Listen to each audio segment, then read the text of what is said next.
तो इसके पहले के लेक्चर में हम लोगों ने splitting of D orbitals in octahedral complex का स्टडी किया। और उसमें आप लोगों ने ये ऑब्जर्व किया कि जो आपके 5d orbital 5d orbital free state में क्या होते हैं जी? डीजनरेट होते हैं। ठीक है, डीजनरेट शब्द याद है ना जी? डीजनरेट का मतलब क्या हुआ? सेम एनर्जी हो जाए, ठीक है, यानी इक्वल एनर्जी वाले ऑर्बिटल, ये आपके कहलाएंगे डीजनरेट ऑर्बिटल। लेकिन जैसे ही ये कॉम्प्लेक्स बनाते हैं, कॉम्प्लेक्स बनाने पर इनका दो सेट में डिवीजन होता है। शायद यही हम लोगों ने कल स्टडी किया था। दो सेट में डिवीजन, एक लेवल आपका जो लोअर लेवल है वो कहलाता है T2G, और हायर लेवल ये कहलाता है आपका EG। मैंने T2G और EG का कल मीनिंग भी समझाया था आपको। T2 टर्म का मतलब होता है ट्रिपल रीजनरेट, और E का मतलब होता है डबल रीजनरेट। G के लिए मैंने बोला था G टर्म कहाँ लगाएंगे? जहां सेंट्रोसिमेट्री होगी, सेंट्रोसिमेट्री प्रेजेंट होती है, वहां पर हम लोग G टर्म लगाते हैं। अब यहाँ आपका जो T2G सेट है, इसमें कौन कौन से ऑर्बिटल? DXY है, YZ है, DZX है। EG में आपका DX square Y square DZ square है। यहाँ से यहाँ तक का एनर्जी डिफरेंस मैंने आपको बोला था कितना? -0.4 डेल्टा O या -4 DQ के रूप में। यहाँ से यहाँ की एनर्जी जो राइजिंग हुई थी 3/5 टाइम हुई थी, तो आपका +0.6 delta O is equal to आपका प्लस में 6 DQ के फॉर्म में। अब यहाँ से यहाँ तक का जो एनर्जी डिफरेंस आपको बताया गया था, वही क्या कहलाता है? CFSE का मेजरमेंट है। और ये वैल्यू होती है किसके equal? Delta O is equal to आपका 10 DQ के बराबर होती है। इतनी बातों को हम लोगों ने कल के लेक्चर में डिस्कस किया हुआ था। आज का जो काम है कि आप सभी लोगों ने किस ऑर्बिटल को ब्रेक किया हुआ है, किस ऑर्बिटल को स्प्लिट किया हुआ है? डी को किया हुआ है, ठीक है ना? तो यदि मान लो आपके डी सबसेल में कुल n इलेक्ट्रॉन प्रेजेंट है, n इलेक्ट्रॉन, यानी जो भी कॉम्प्लेक्स आपने लिया उसके डी सबसेल में n इलेक्ट्रॉन प्रेजेंट हैं। इन n इलेक्ट्रॉन को हमें T2G और EG में फिल करना है। हमारी बात समझ में क्या बोल रहा हूं? यानी आपने अभी क्या क्या समझा, क्या पढ़ा कल तक? कि आपके पास 5d ऑर्बिटल हैं ऑक्टाहेड्रल कॉम्प्लेक्स में। ये पांचों डी ऑर्बिटल दो पार्ट में स्प्लिट किए हुए हैं, और ये आपका 3 का सेट है, ये आपका 2 का सेट है। अब आपको ध्यान क्या रखना होगा कि जो डी ऑर्बिटल में इलेक्ट्रॉन प्रेजेंट हैं, उन डी इलेक्ट्रॉन को हमें T2G और EG लेवल में क्या करना है? फिल करना है। अब फिल करते समय हमें दो बातें ध्यान देनी होगी। पहली बात कि हमारा जो कॉम्प्लेक्स है वह लो स्पिन कॉम्प्लेक्स है या फिर हाई स्पिन कॉम्प्लेक्स है। अब इसमें ध्यान देना, एक दो नए टर्म को पहले इंक्लूड करना है हमें TFT के अकॉर्डिंग। ऐसा लिगेंड जो डी ऑर्बिटल को मैक्सिमम स्प्लिट कर सकता हो। इसका मीनिंग क्या हुआ कि T2G और EG के बीच का एनर्जी गैप क्या हो? अधिक करने वाला लिगेंड अगर हो, तो ऐसे लिगेंड को हम कहते हैं strong field ligand. Strong field ligand के नाम से जानते हैं। और ऐसे लिगेंड जो डी ऑर्बिटल की स्प्लिटिंग तो कर सके, लेकिन T2G और EG के बीच का एनर्जी जो गैप हो वो बहुत कम हो, तो हम ऐसे लिगेंड को कहेंगे वीक फील्ड लिगेंड। एक बात और थोड़ा सा रिकॉल कर लीजिए, TFT किस बात को इग्नोर करती है? CFT किस बात का इग्नोरेंस करती है? ओवरलैपिंग ऑफ ऑर्बिटल का। यानी ऑर्बिटल और लिगेंड और मेटल के बीच ऑर्बिटल ओवरलैपिंग नहीं होती है, बल्कि वहां क्या होता है, electrostatic force of attraction as well as force of repulsion, ये दोनों साथ होते हैं। अट्रैक्शन के कारण पहले लिगेंड मेटल के करीब आता है, और जैसे लिगेंड मेटल के करीब आएगा तो लिगेंड के इलेक्ट्रॉन और मेटल के डी में जो इलेक्ट्रॉन प्रेजेंट होते हैं इनके बीच रिपल्सन स्टार्ट होता है। वही रिपल्सन इस स्प्लिटिंग का जिम्मेदार है। उसी रिपल्सन के कारण यहाँ पर ये स्प्लिटिंग होती है, क्योंकि कल का लेक्चर आप याद करो, मैंने आपको बताया था कि जो लिगेंड का अप्रोच होता है ऑक्टाहेड्रल इन्वायरमेंट में, ऑक्टाहेड्रल फील्ड में, ऑक्टाहेड्रल कॉम्प्लेक्स में, वो डायरेक्ट एक्सिस से होता है। कल का डायग्राम बनाकर दिखाए भी थे आपको, एक्सिस से होता है, और एक्सिस पर डी के कौन कौन से ऑर्बिटल्स हैं? एक आपका D X square Y square D Z square, ये ऑर्बिटल एक्सिस पर हैं, तो इसलिए मैक्सिमम रिपल्सन एक्सपीरियंस कौन करेगा? जो एक्सिस पर प्रेजेंट होगा, अर्थात ये ईजी वाला ऑर्बिटल, और ये कम रिपल्सन एक्सपीरियंस करेंगे। इसलिए एक्स स्क्वायर वाई स्क्वायर और जेड स्क्वायर ऑर्बिटल की एनर्जी क्या होती है, वो इंक्रीज कर जाती है, और X Y Y Z Z X की एनर्जी जो होती है वो डिक्रीज कर जाती है। इसकी वजह से 5d ऑर्बिटल दो पार्ट में स्प्लिट कर जाता है, जिसको हम नाम देते हैं splitting of the orbital, splitting of the orbitals. तो ये जो बातें हम लोगों ने कल तक किया था, अब इसमें आपको यही ध्यान देना है कि अगर ये गैप नैरो गैप है, ठीक है ना, जिस लिगेंड के कारण ये स्प्लिटिंग हुई, दोनों के बीच का एनर्जी डिफरेंस क्या हो, बहुत कम हो, तो ऐसे लिगेंड को कहते हैं हम लोग वीक फील्ड लिगेंड। और आपका जो कॉम्प्लेक्स बनेगा वो कहलाएगा हाई स्पिन कॉम्प्लेक्स। जो कॉम्प्लेक्स बनेगा वो हाई स्पिन, पीछे भी बताए थे हम आपको। अच्छा, अगर ये गैप क्या हो जाए, अधिक हो जाए, मतलब इन दोनों के बीच का गैप अगर अधिक होगा, तो जो लिगेंड ये काम करेगा उसे बोलेंगे स्ट्रॉन्ग फील्ड। स्ट्रॉन्ग फील्ड आप इस तरह से याद कर लो, जो ज्यादा रिपल्सन करेगा, वो स्ट्रॉन्ग फील्ड। कैसे? जो ज्यादा रिपल्सन करने का मतलब जो मेटल के काफी करीब आएगा, तो उसका रिपल्सन सबसे अधिक होगा, और जो मेटल से दूर रहेगा उसका रिपल्सन कम होगा। यही ध्यान रखना है आपको। तो जो लिगेंड स्ट्रांग होगा वह मेटल के काफी क्लोज आएगा, और मेटल के क्लोज आएगा तो वह डी इलेक्ट्रॉन के द्वारा ज्यादा रिपेल होगा। इसलिए ऐसे लिगेंड को कहते हैं हम लोग स्ट्रॉन्ग फील्ड लिगेंड। और जो लिगेंड स्प्लिटिंग कम करे, मेटल के करीब ज्यादा न पहुंचे, ऐसे लिगेंड को हम कहते हैं वीक फील्ड लिगेंड। तो वीक फील्ड लिगेंड हमेशा हाई स्पिन कॉम्प्लेक्स बनाते हैं, और स्ट्रॉन्ग फील्ड लिगेंड हमेशा लो स्पिन कॉम्प्लेक्स का फॉर्मेशन करते हैं। पीछे का लेक्चर अगर आपको याद होगा, मैंने बोला था कि यदि मोस्ट ऑफ द इलेक्ट्रॉन क्या रह जाए, अनपेयर्ड रह जाए, अनपेयर्ड, तो वो कॉम्प्लेक्स कहलाएगा हाई स्पिन कॉम्प्लेक्स। यदि electron, most of the electron जितना पॉसिबल हो सब क्या कर जाए, पेयर कर जाए, तो ऐसा कॉम्प्लेक्स कहलाएगा लो स्पिन कॉम्प्लेक्स, या उसको कहते हैं स्पिन पेयर कॉम्प्लेक्स। तो आज का टॉपिक जो हम लोग लेंगे, एक हेडिंग बनाइएगा,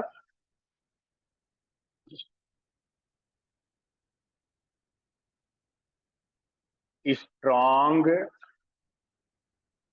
field ligand. Strong field ligand,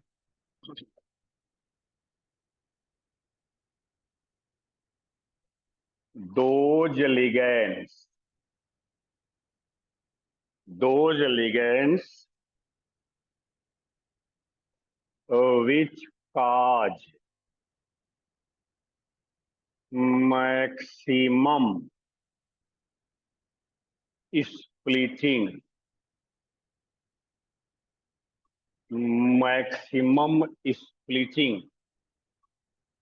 of the orbitals maximum splitting of d orbitals are called strong field ligands, are called strong field ligands. इनको थोड़ा और इलाबोरेट कर लो, जो लैंग्वेज में मैंने बोला अभी आपको उसको थोड़ा सा अपने कॉपी पर लें. Such ligands, पैरास लिखो, such ligands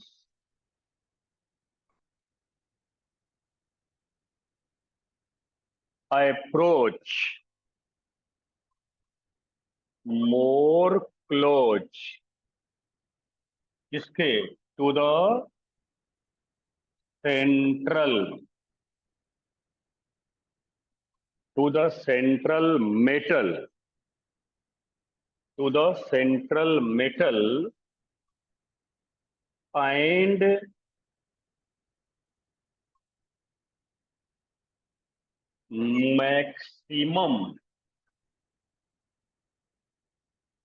maximum repulsive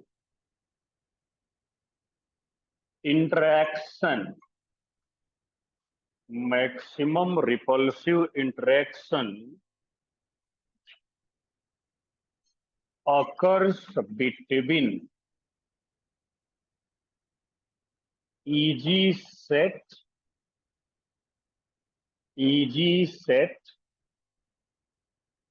and ligand,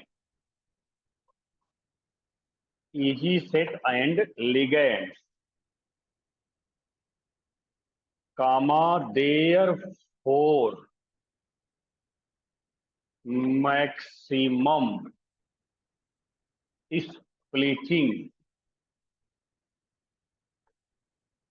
occurs, maximum splitting occur.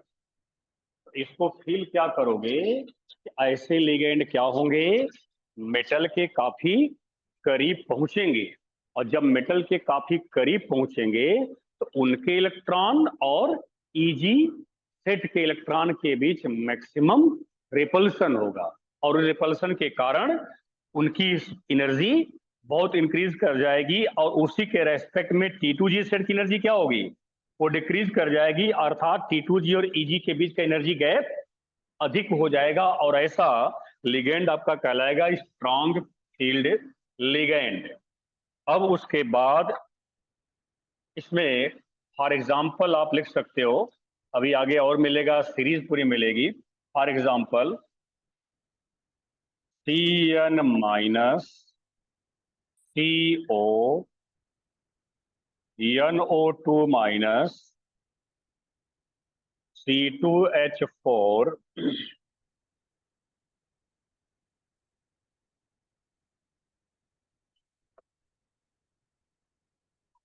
PR3 EN NS3 etc are considered as strong field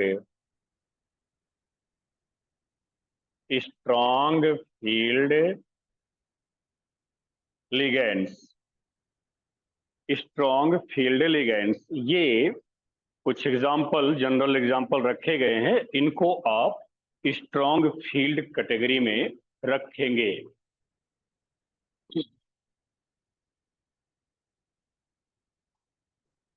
अब उसके बाद नेक्स्ट आपका weak field ligand, weak field ligand. Weak field ligand मेरे ख्याल से आप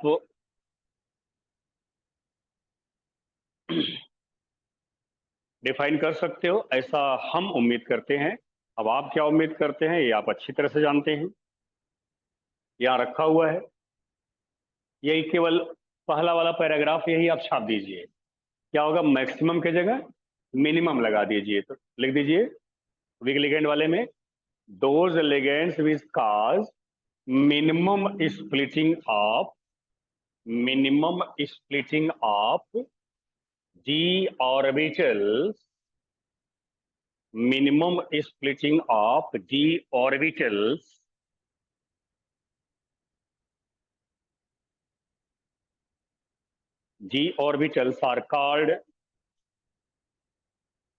are called weak field ligands. Weak field ligands.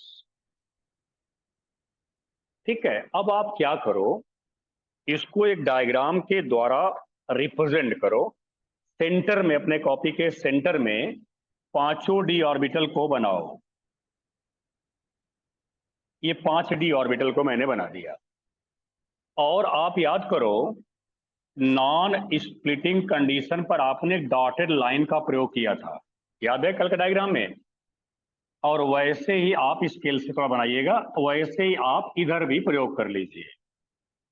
ठीक, अब यहां डायग्राम में ऐसा इंडिकेशन आपको देना है जो ये बता दे कि वास्तव में स्प्लिटिंग ज्यादा हुई है और कम हुई है। देखिए, ये मैंने एक डायग्राम बनाया और एक मैंने आपके सामने ये डायग्राम बना दिया।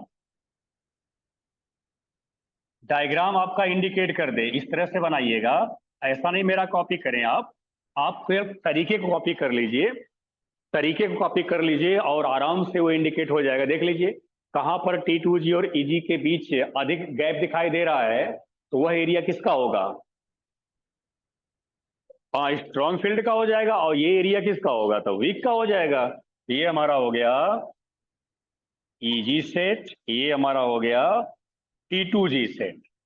वही कहानी यहां पर भी है, ये EG सेट और ये हो जाएगा T2G सेट।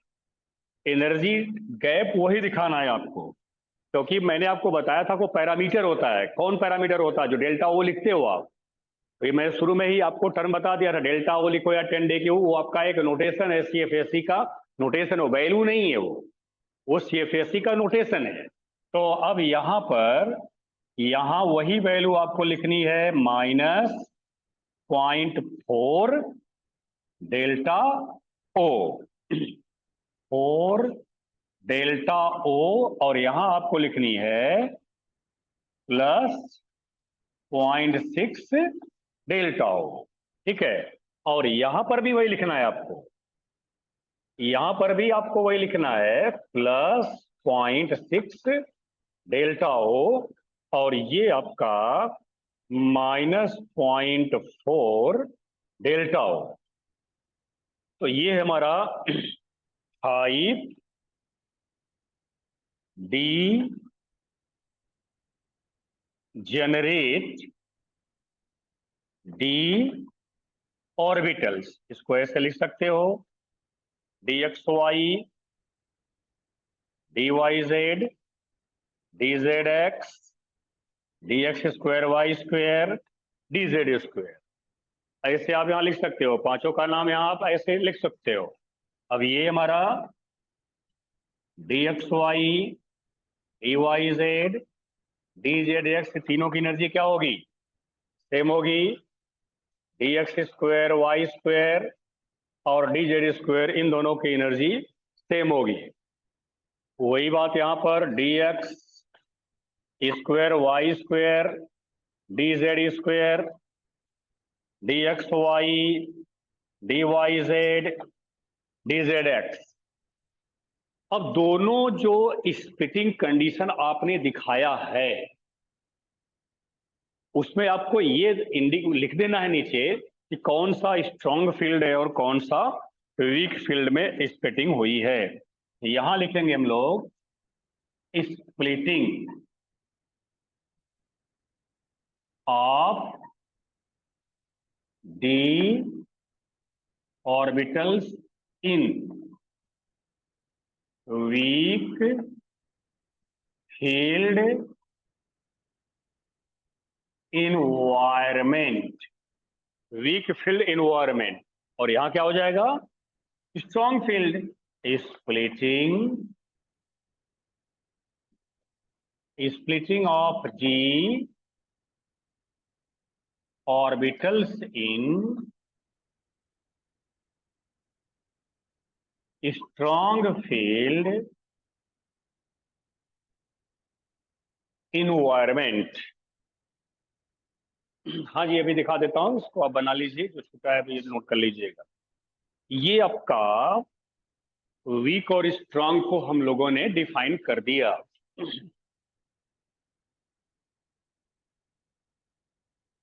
आपसे पूछा जाए कि CFSC की वैल्यू किस में ज्यादा होगा तो क्या बोलोगे, स्ट्रांग फील्ड वाले में ज्यादा होगा। CFSC भाई एनर्जी गैप ज्यादा कहां पर है, तो आपका जवाब होगा स्ट्रांग फील्ड वाले में, और वीक फील्ड वाले में एनर्जी गैप कम होगा, तो CFSC की वैल्यू यहां पर हायर होगी। CFSC की वैल्यू यहां पर हायर होगी और यहां पर CFSC की वैल्यू लोअर होगी। अब कल या परसों में हमने पेयरिंग एनर्जी का नाम बताया था आपको। हाँ, पेयरिंग एनर्जी क्या मीनिंग बताया था जी, किसी एक ऑर्बिटल में दो इलेक्ट्रॉन को पेयर करने के लिए रिक्वायर्ड एनर्जी को पेयरिंग एनर्जी कहते हैं। और हमेशा याद रखना वो एंडोथर्मिक होगी, क्योंकि वहां एनर्जी हमेशा नीड होगी। कारण ये है कि दो इलेक्ट्रॉन जब एक ऑर्बिटल में आएंगे उनके बीच रिपल्सन होगा, और रिपल्सन को समाप्त करने के लिए वो एनर्जी लगती है वहां पर। इसका मतलब वो एनर्जी लेकर के इलेक्ट्रॉन पेयर करते हैं। ठीक है, तो ये आप हमने अपने दिमाग में बैठा लेना कि पेयर कभी भी पेयर करना हो, इलेक्ट्रॉन को पेयर करना है तो एनर्जी एब्जॉर्ब करेगा, चाहे वो लिगेंड पेयर करा रहा हो और चाहे वो स्वेच्छा से पेयर कर रहे हो, वो हमेशा वहां एनर्जी लगेगी, वो पेयरिंग एनर्जी का काम करेगा वहां पर। ठीक है, तो अब ये मेरे को यहाँ पर ध्यान देना है कि यहाँ पर एनर्जी गैप ज्यादा है ना, और यहाँ एनर्जी गैप कम है। अब ध्यान से समझिएगा, यहाँ एनर्जी गैप इतनी कम होती है कि इन पांचों ऑर्बिटलों की एनर्जी ऑलमोस्ट सेम रह जाती है। ऐसे याद कर लो, वो दिन 2 पॉइंट मैंने बताया था कि अगर डेल्टा ओ की वैल्यू पेयरिंग एनर्जी से ज्यादा होती है तो इलेक्ट्रॉन पहले T2G लेवल में पेयर करता है और उसके बाद फिर इजी में जाता है। और अगर पेयरिंग एनर्जी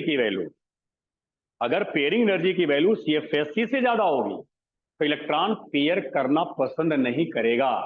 पहले क्या करेगा, वो एक एक इलेक्ट्रॉन जो है फिल करेगा T2G और इजी में, और उसके बाद तब वो पेयर करना स्टार्ट करेगा, तब वहां पेयरिंग करना उसकी मजबूरी हो जाएगी। ठीक है, लेकिन आप मन में ये बात मत रखना कि मजबूरी में वो पेयर कर रहा है तो पेयरिंग एनर्जी कहां से होगी। नहीं, वो पेयर तो कर रहा है, वो रिपल्सन के अगेंस्ट तो काम वहां हो ही रहा है, इसलिए एनर्जी एब्जॉर्ब हो करके ही वो पेयर करेगा। तो वहां पर पेयरिंग एनर्जी आप स्वेच्छा से भी हो रहा है तो भी आप पेयरिंग एनर्जी को कंसीडर करोगे। तो अब यहां पर बताओ, यहां लिखेंगे delta O less than P, delta O less than P होगा, और यहां delta O greater than P होगा। यानी यहां पर CFSC की वैल्यू हायर होगी compare to the pairing energy, और यहां CFSC की वैल्यू लोअर होगी compare to the pairing energy. देखो, एक बात मैं बार बार ये रिपीट कर रहा हूं कि स्वेच्छा से ऐसा बात मैं कर रहा हूं, इलेक्ट्रॉन का कोलंबियर रिपल्सन कॉन्सेप्ट अगर याद रखोगे तो कभी भी पेयरिंग एनर्जी का कंफ्यूजन नहीं होगा। वो पेयरिंग एनर्जी हमेशा होनी ही है जब इलेक्ट्रॉन पेयर करना चाह रहा है, तो अगर वो ऑर्बिटल में पेयर करने जा रहा है तो पेयरिंग एनर्जी वहां काम करेगी, ये हमेशा याद रखिएगा।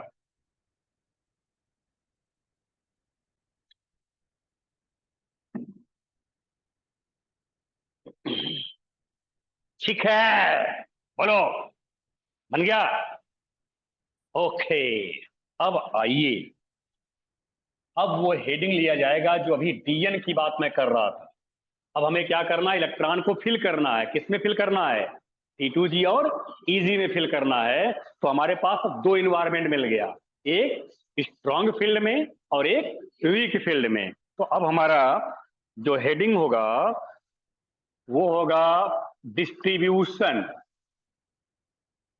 डिस्ट्रीब्यूशन को कॉमन लैंग्वेज में बोलो, डिस्ट्रीब्यूशन कॉमन लैंग्वेज बोलो, हिंदी नहीं चाहिए मेरे को, मेरे कॉमन इसका कोई और मीनिंग बताओ जो अक्सर पढ़े हो आप। कॉन्फ़िगरेशन, डिस्ट्रीब्यूशन शब्द जो होता है वो कॉन्फ़िगरेशन होता है। Distribution of dn electrons in T2g and EG levels, distribution of Gn, D orbital हो गया और n जो है नंबर ऑफ इलेक्ट्रॉन्स हो गया। Distribution of Gn electrons in T2g and EG levels. अब इसमें दो दो कंडीशन अप्लाई कर दीजिए, एक आपका इन स्ट्रॉन्ग फील्ड इन्वायरमेंट और एक वीक फील्ड इन्वायरमेंट। तो पहला पॉइंट, इन स्ट्रॉन्ग फील्ड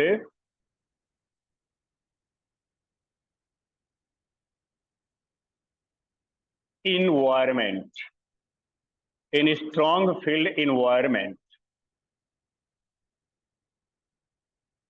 अब इसमें आप क्या करोगे, इसमें अब आप एक टेबल का फॉर्मेट बनाओगे और लिखोगे dn, एक कॉलम बनाओगे dn इलेक्ट्रॉन्स लिखोगे और एक कॉलम में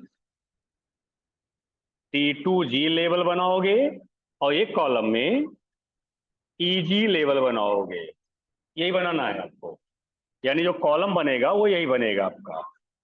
अब आपका ये 3 पार्ट में हम लोगों ने इसे डिवाइड कर दिया। अब आगे जो नीचे की तरफ बढ़ना है तो आपको पता है कि डी में 1 से लेकर 10 इलेक्ट्रॉन तक आपको फिल करना है। 1 से 10 इलेक्ट्रॉन होते हैं ना, तो आपको 10 यानी 10 लाइन अपने कॉपी में आप यूज करेंगे। कॉलम बनाते समय 10 लाइन आपको यूज करना है, तो वही हिसाब से टेबल बना लो भैया।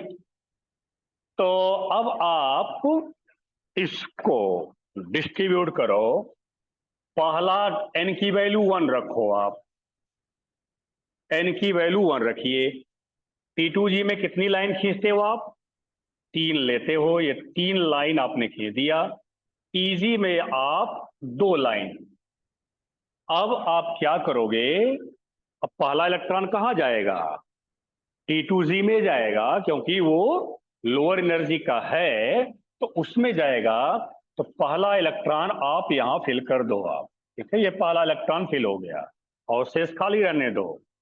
अब उसके बाद D2 में दोनों इलेक्ट्रॉन अब T2g में ही रहेंगे, लेकिन हुंड के रूल को फॉलो करते हुए रहेंगे। तो यहां पर ये 2 इलेक्ट्रॉन, आई होप पैटर्न समझ गए होंगे आप। अब ऐसे इलेक्ट्रॉन को भरते जाइए, 10 तक करते जाइए आप। तो बस हेडिंग पर ध्यान देना, आपने इन्वायरमेंट कौन सा अप्लाई किया है। इन्वायरमेंट आपने लिया है स्ट्रॉन्ग फील्ड, इसलिए EG में तब तक इलेक्ट्रॉन मत ले जाना जब तक T2g पूरा का पूरा फिल्ड ना हो जाए। यानी अब D4 जब आएगा तो D4 में चारों के चारों इलेक्ट्रॉन T2g में ही रहेंगे और पेयर कर जाएगा। यहां कितना पेयर बना, एक पेयर का यहां पर फॉर्मेशन हुआ। अब आप इसी के अकॉर्डिंग D5 पर चलें। D5 1 2 3, 1 2 1 2, तो यहां अब कितने पेयर बन जाएंगे, 2 पेयर। ये ध्यान में रखते चलोगे तो आगे CFSC कैलकुलेशन में ये हेल्प करेगा।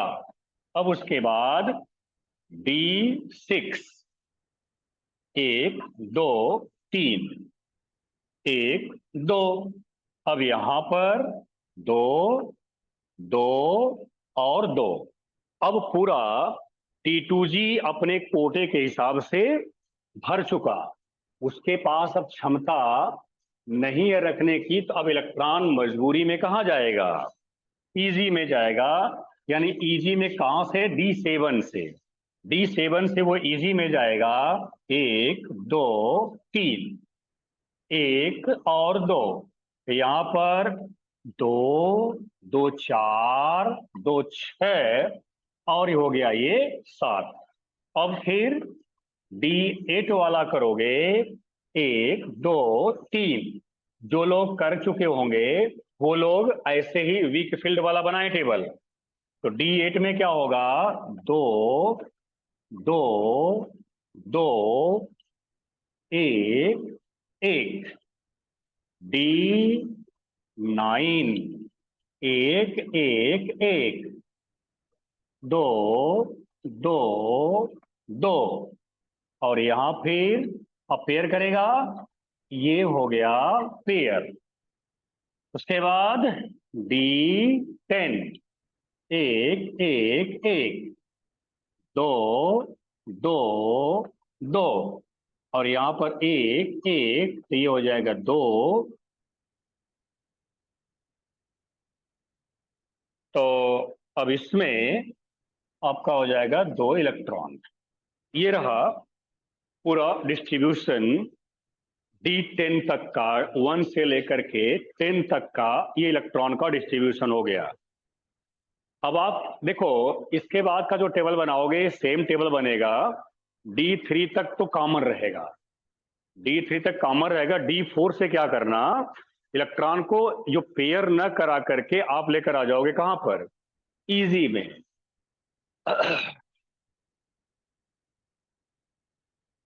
तो आप हेडिंग बना लीजिएगा।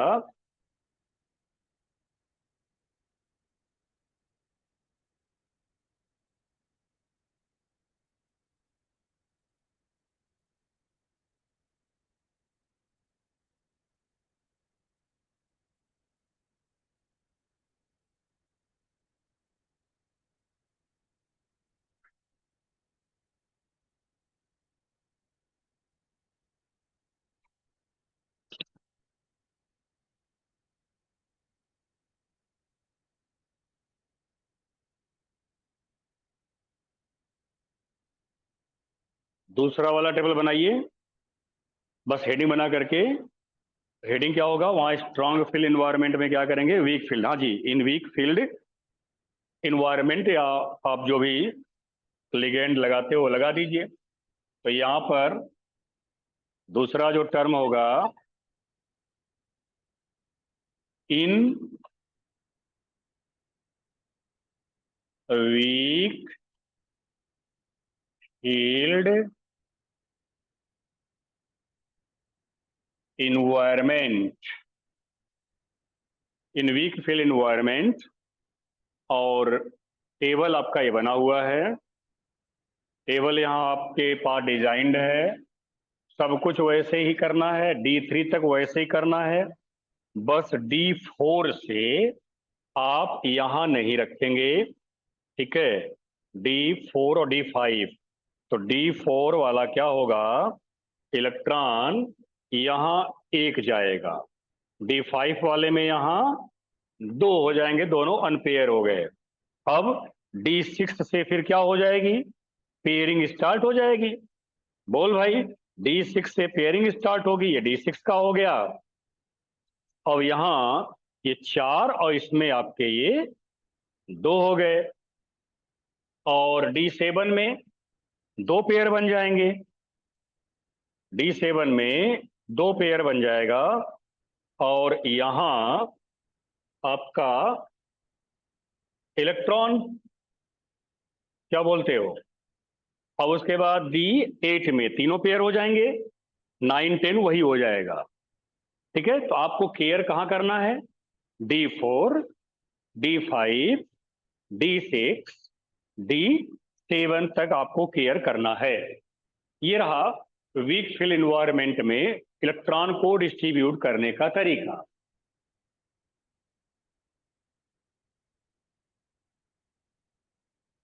5 अनपेयर हो गए हैं ना जी। जब 5 अनपेयर हो गए तो उसके बाद छठा इलेक्ट्रॉन क्या होगा? अब वो पेयर करेगा, छठा इलेक्ट्रॉन पेयर करेगा, तो ये आपका जो हुंड रूल जनरली आप जानते हो जी, उसी की बात हो रही है यहाँ। हुंड रूल ही अप्लाई किए हो आप। ठीक है, हुंड रूल।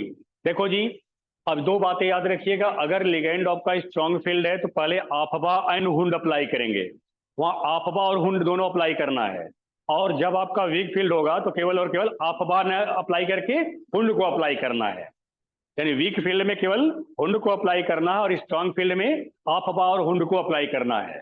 तो पहले लोअर एनर्जी को पूरा भर लीजिएगा, उसके बाद इलेक्ट्रॉन को हायर एनर्जी में लेकर जाएंगे आप। और अगर स्ट्रॉन्ग अगर वीक फील्ड है तो सब में एक एक इलेक्ट्रॉन फिल करने के बाद तब इलेक्ट्रॉन की पेयरिंग आप स्टार्ट करेंगे।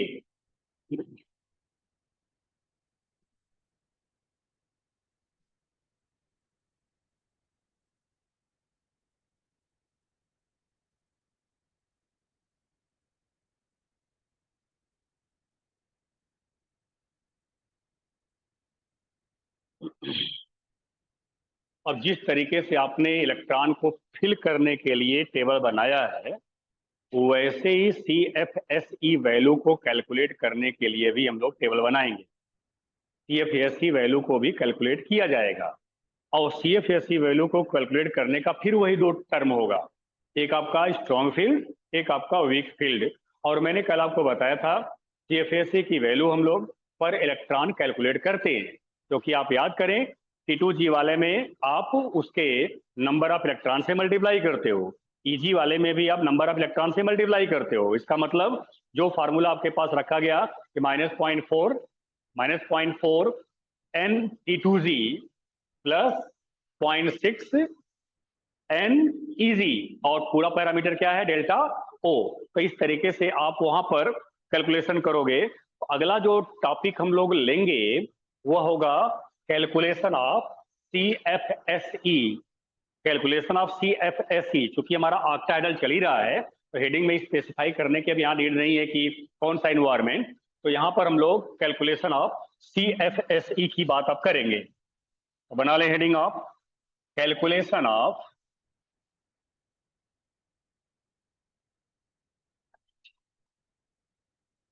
Calculation of CFSE। इसमें भी दो पार्ट करना है। इसमें भी पहला आपका इन strong field environment, in strong field environment, यही आपको लेना है। और इसके लिए हम लोग अगले लेक्चर का इंतजार करेंगे। अगले लेक्चर में इसे कैलकुलेट किया जाएगा।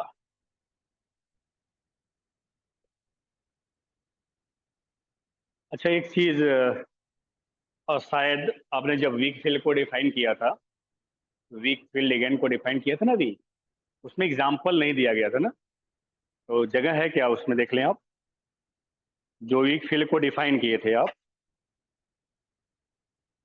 नहीं नहीं, वो जो डेफिनेशन लिखाया था हमने, अगर हो तो उसमें आप लिख लो F-Cl-Br-I-,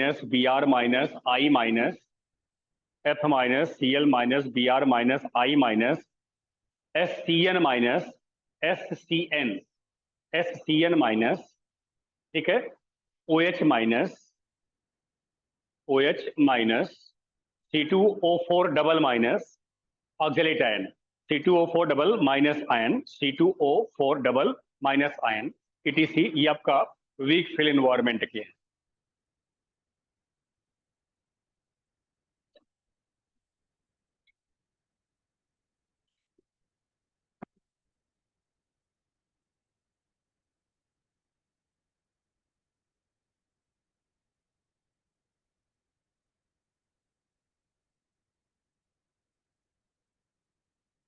यहाँ से स्टार्ट हुआ भैया।